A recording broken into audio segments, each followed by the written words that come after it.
Hola, muy buen día, bienvenidos al curso de Física Acústica. Hoy trataremos el tema de fenómenos acústicos. Para comenzar con los fenómenos acústicos, vamos a generar un par de definiciones. La primera definición tiene que ver con rayo acústico. Un rayo acústico, para nosotros, representa una flecha que indica hacia dónde se mueve una onda. En este caso específicamente representa la dirección y el sentido del movimiento de una onda. Por ejemplo, este parlante tiene 4 flechas y estas flechas me están indicando que a lo mejor el sonido se está yendo en diagonal hacia arriba. Por ejemplo, esta indica que va en diagonal hacia abajo el sonido. Entonces podríamos imaginarnos que tendríamos un frente de onda más o menos circular. El frente de onda se va a propagar de esa manera. Entonces las flechas, los rayos acústicos, nos indican la forma de propagación de la onda. ¿Por qué se utiliza? Porque es mucho más fácil de representar que estar dibujando el frente de onda como tal. Veamos qué es lo que es un frente de onda. El frente de onda no es nada más que una curva,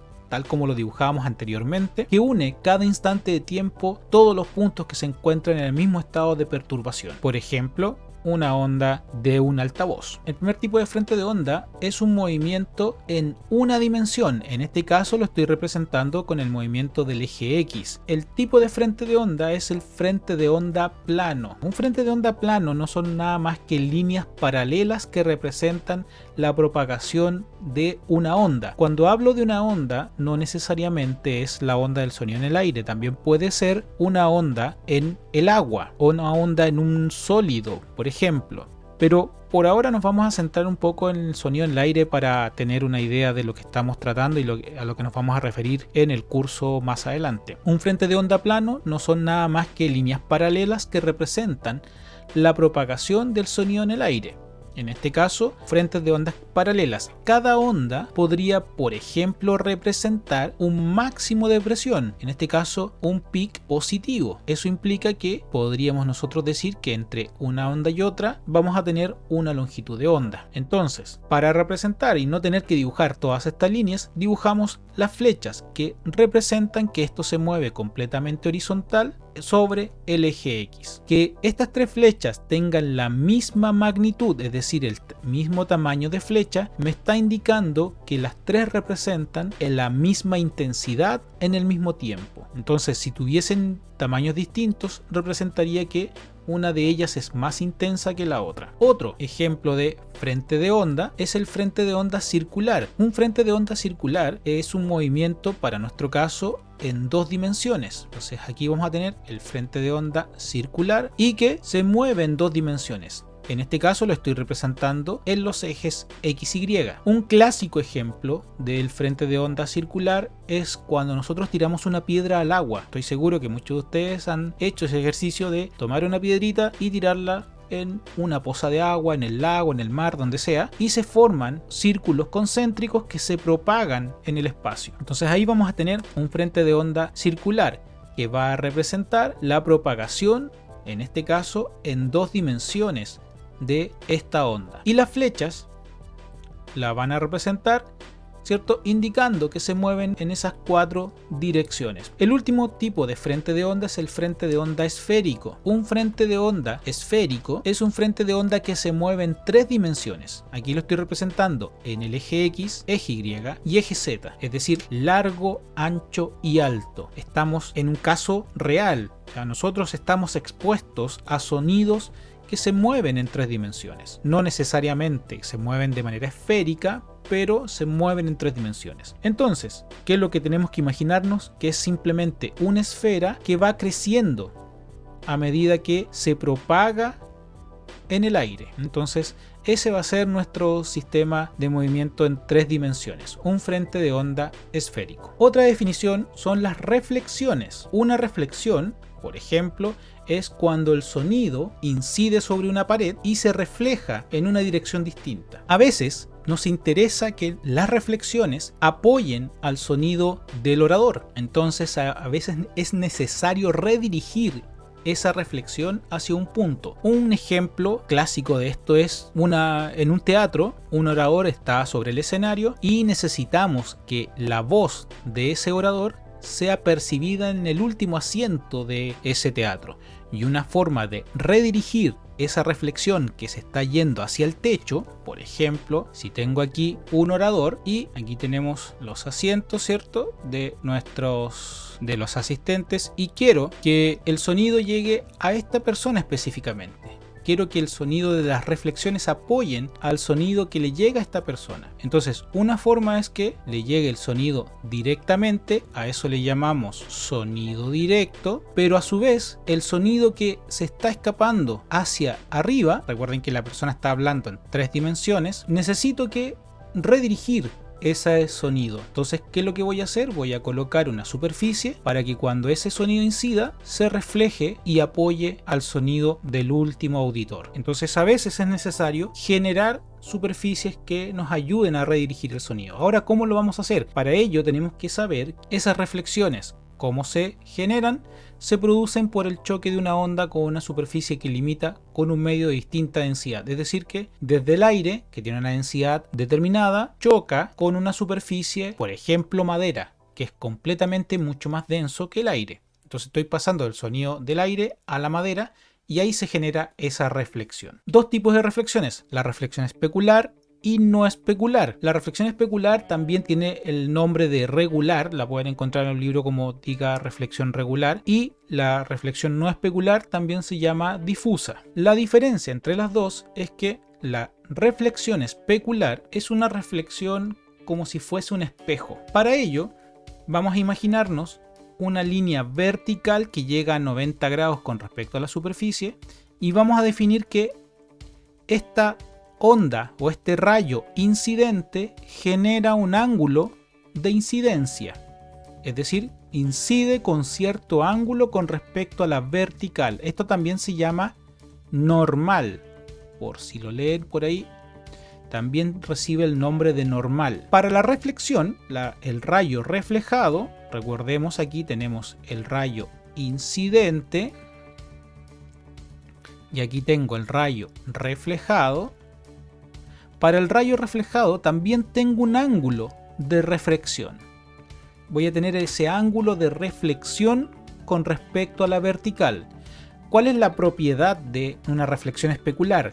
La propiedad de la reflexión especular es que el ángulo de incidencia es igual al ángulo reflejado. Eso quiere decir que si el rayo incidente incide, valga la redundancia, con un ángulo de 40 grados, la reflexión va también a tener un ángulo de reflexión a 40 grados. Entonces el ángulo de incidencia es igual al ángulo reflejado. Veamos un ejemplo aquí. Por ejemplo, si tenemos aquí el techo, el ángulo de incidencia es igual al ángulo reflejado con respecto a la normal de la superficie y son iguales. Una simulación aquí con un frente de onda plano. Vamos a tener en este frente de onda plano las manchas rojas más oscuras representan las máximos de presión, es decir que vamos a tener, si yo represento esto de lado, voy a tener una onda de esta forma. Estos puntos, los pic positivos, representan las manchas rojas más oscuras y los pic negativos representan las manchas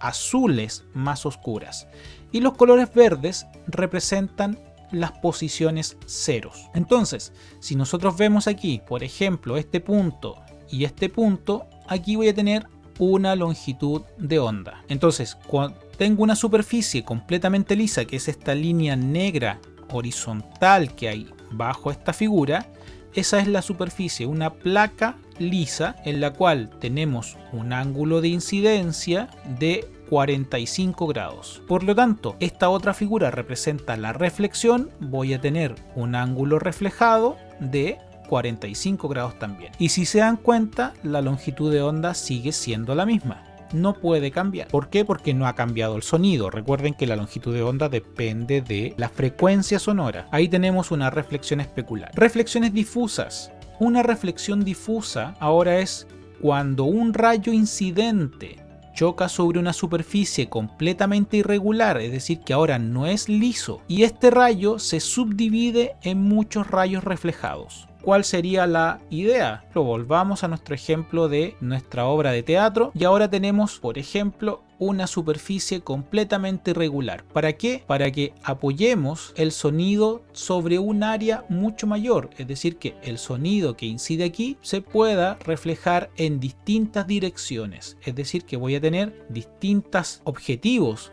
donde le va a llegar al auditor, ¿cierto?, ese sonido. Entonces, lo que representa una reflexión no especular. Aquí tengo un ejemplo de una onda que incide sobre una superficie triangular, donde tengo un ángulo de incidencia a 45 grados, pero la reflexión no tengo idea hacia dónde va. ¿Ya? Voy a tener un rayo hacia allá, otro rayo hacia allá, otro hacia allá. Voy a tener distintas direcciones de propagación como resultado de esta reflexión.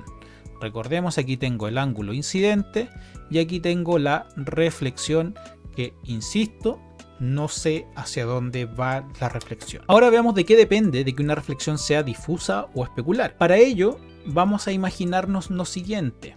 Recordemos, tengo una señal que se está propagando en el espacio, ¿cierto? Que tiene un nivel de presión y que se propaga en el espacio, y que esta señal tiene una longitud de onda, que la voy a medir justo en los máximos. Para ello nos vamos a imaginar lo siguiente. Dice, una reflexión va a ser regular, es decir, que va a ser una reflexión especular cuando el tamaño de la irregularidad son mucho más pequeñas que las longitudes de onda. Es decir, que si le llamamos A a la deformación, recién teníamos una superficie triangular. Si esa superficie triangular tiene un tamaño A, por ejemplo, y ese tamaño es mucho más chiquitito que la longitud de onda, la reflexión es especular. ¿Por qué? Imaginémonos esto, que el frente de onda tiene ojos, que puede mirar. Entonces cuando dice, pero estoy comparando esta longitud de onda y esa longitud de onda es tan grande, esa distancia es tan grande con respecto a este tamaño, que veo una superficie lisa. Los desafío a hacer lo siguiente. Miren una pared, posiciónense a 1 metro, 2 metros de la pared y mírenla. Se van a dar cuenta que a simple vista ustedes van a decir, esa superficie es lisa, completamente lisa. Pero si nosotros nos acercamos y miramos de muy cerca, nos vamos a dar cuenta que tiene deformaciones. Entonces, si nosotros hacemos la analogía, la distancia de estos 2 metros que les decía inicialmente es la longitud de onda, y ustedes comparan el tamaño de estas irregularidades, que son muy chiquititas, ustedes dicen, pero esto a 2 metros la irregularidad es tan pequeñita que yo veo una superficie lisa. ¿Qué es lo que ocurre cuando hay una superficie lisa? La reflexión es especular. Es decir, que el ángulo de incidencia es igual al ángulo reflejado. Veamos un ejemplo. Aquí tenemos un ejemplo. Esta va a ser nuestra longitud de onda.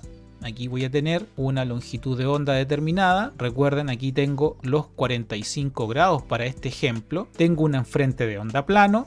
Y el tamaño de la irregularidad es este pedacito. Esta línea o estas ondulaciones negras. Si se dan cuenta, estas ondulaciones negras o esta distancia es tan pequeñita en comparación a la longitud de onda que la onda dice, pero la distancia es tan chiquitita que yo veo una superficie lisa y me voy a reflejar con un ángulo también de 45 grados. Es decir, voy a tener una reflexión especular. Veamos este otro ejemplo. Tengo un frente de onda plano también, donde la longitud de onda tiene ese tamaño, y si lo comparo con el tamaño de esta irregularidad, que este triángulo es tan chiquitito, por ejemplo, también podríamos compararlo con ese tamaño, que ese tamaño es tan pequeño comparado con la longitud de onda que dice que también es reflejado especularmente. Es decir, incide sobre la superficie y se refleja en la misma dirección. Incide a 90 grados de la superficie, se refleja a 90 grados de la superficie. O sea,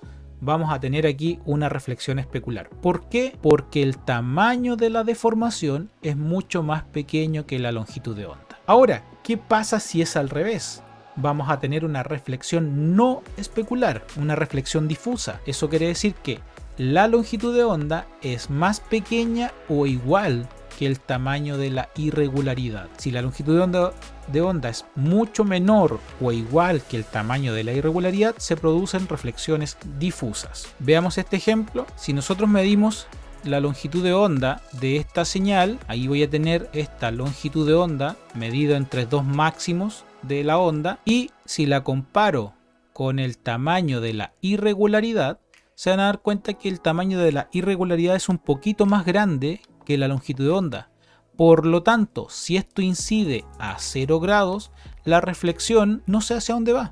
Voy a tener un frente de onda hacia allá, otro hacia allá, otro hacia allá. En el fondo es un poco más caótico. Aquí tenemos otro ejemplo donde tengo aquí la incidencia a 45 grados. Si se dan cuenta, este sería el frente de onda donde tengo la longitud de onda y aquí tengo el tamaño de la irregularidad. Son prácticamente iguales, la longitud de onda y la irregularidad son muy parecidas, pero el resultado también es un frente de onda en distintas direcciones. Así que claramente se cumple que si la longitud de onda es menor o igual que el tamaño de la irregularidad, voy a tener reflexiones difusas.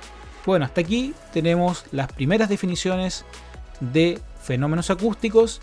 En un segundo video veremos las siguientes definiciones, como por ejemplo absorción, reflexión, difracción y otras. Por ahora lo dejamos hasta acá y nos vemos en el próximo video.